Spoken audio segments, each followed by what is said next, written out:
Alright, so I found this old ass script from like 2.5 years ago from this video I made when I was in middle school. So for fun I decided I'm gonna remake that video, reread the script, and see how it goes. The original in the description, so let's get started.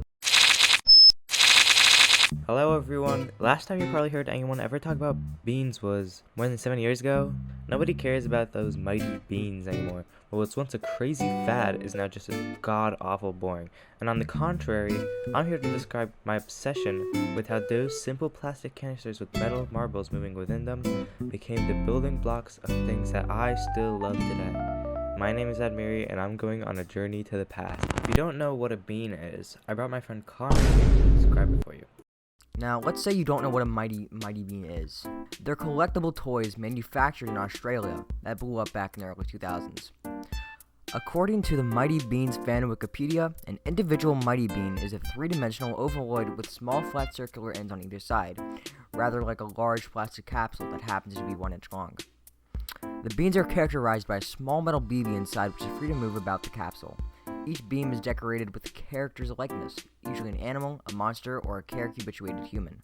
They blew up because of their collectability, and almost every kid from that age has them, yet the fad has long since died. I want you to imagine everything perfectly. Imagine a beautiful, hot summer day. The sun is rising, temperature is warm but not unbearable, and it's absolutely perfect for swimming or taking a nice long rest in a hammock. On days like these, I know that I wouldn't be sitting outside. I wouldn't be enjoying the weather, even though I had everything I could possibly wanted outside. But everything I truly desired was indoors. I would sit for hours upon hours playing with the only things that really mattered in my life back then. The beans. That's right, those rolling beans which defied my young self's sense of physics. There was no goal in my life at this time. There was nothing, and that's what made it great. The beans' simplistic design allowed me to do anything I would ever want with them. I would bring them on top of cabinets and put them in holes. There was no spot in my house that hasn't been a bean there. I would show them off to my friends, and I always tried my hardest to get the coolest looking bean. Such dedication always has downsides, and in this situation, leaving beans everywhere can lead to the loss of some, further leading to the destruction of obsession. One can lose their entire connection to reality. They can forever lose interest in life.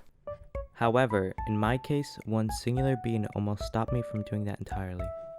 The bean Yoda, considerably one of the most valuable beans. It is blown up all over the internet for its funny looks, yet it is honestly one of the greatest beans possibly made.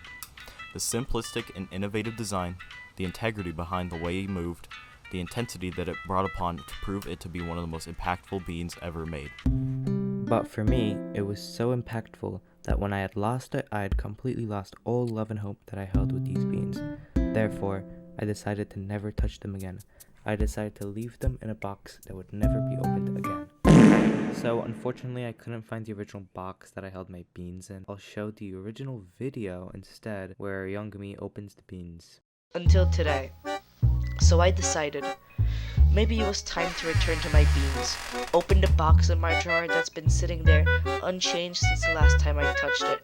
A whole world inside, only changing when I what the hell, looked upon.